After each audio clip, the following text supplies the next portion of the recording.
ہواؤں کا رخ تو نہیں بدلا، لیکن قیدی ضرور بدل رہے ہیں، الزام بدل رہے ہیں، شکلیں بدل رہی ہیں۔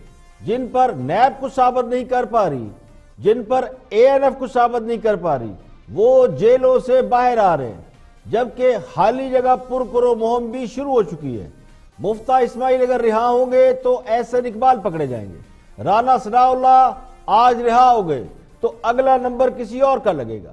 خواجہ آصف اور جاوید لطیف تو اس فہرست میں شامل ہیں ہی، عطا تارڑ اور عظمیٰ بخاری کو بھی ایف آئی اے نے طلب کر رکھا ہے۔ آصف زرداری کی رہائی کے بعد بلاول بھٹو کو بھی نیب کے آوازیں پڑ رہے ہیں کہ آؤ اور خالی جگہ پر کرو۔ بلاول اپنی والدہ کی برسی سے پہلے خالی جگہ خود پر کرانے کے لیے تیار نہیں ہے، لیکن وہ بھی نیب کو آفر کر رہے ہیں کہ اگر انہیں گرفتار کرنا چاہتی ہے تو کر لیں۔ اب جیسے جیسے نیب کی تحویل سے لوگ باہر نکل رہے ہیں، ویسے ویسے نیب بھی تیزی سے خالی جگہ پر کرنے نکل پڑی ہے۔ اس کا مطلب یہ سمجھا جا رہا ہے کہ نیب نے پہلے گرفتاریاں اس لیے نہیں کی کہ نیب کے پاس جگہ نہیں تھی یا گنجائش نہیں تھی۔ اب سوال یہ ہے کہ نہ نیب کو کچھ مل رہا ہے، نہ anti narcotics force Rana Sanaullah پر کچھ ثابت کر پا رہی ہے، تو نئے قیدیوں سے کیا مل پائے گا؟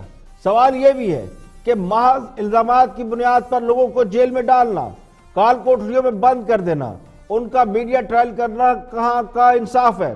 اگر ثبوت نہیں تو پکڑا کیوں جاتا ہے، اور اگر ثبوت ہے تو رہا کیوں کیا جاتا ہے؟ یہی سوال ہمارے جوڈیشل سسٹم پر بھی ہے اور پروسیکیوشن پر بھی ہے۔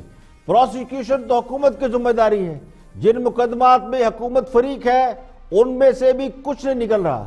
تو سوال یہ کہ اب جو لوگ بغیر کسی جرم ثابت ہوئے 3 ماہ 6 ماہ 9 ماہ جیل کاٹ کر باہر آ رہے ہیں، ان کی قید کا حساب کون دے گا؟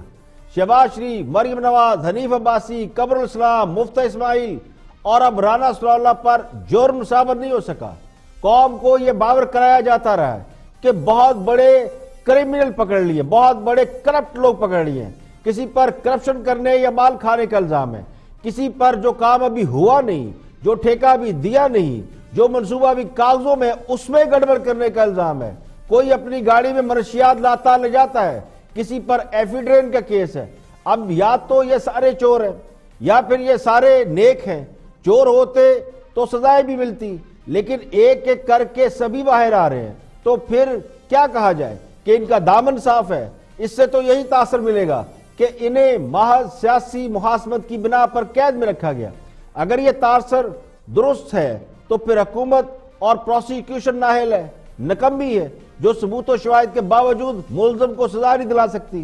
مشرف کا کیس ایک واحد کیس تھا جس میں ملزم کو سزا ہوئی، اس میں حکومت مدعی تھی، تو پروسیکیوشن نے ہاتھ کھڑے کر دیے کہ سزا غلط ہوئی ہے، یعنی ساری رات روندے رہے، مریا کوئی نہ۔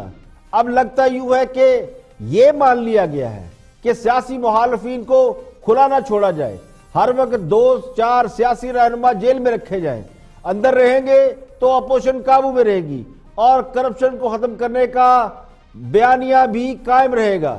تو خالی جگہ پر کریں یا کچھ اور کریں، مگر یہ حقیقت مت بھولیں کہ یہ جو پبلک ہے یہ سب جانتی ہے۔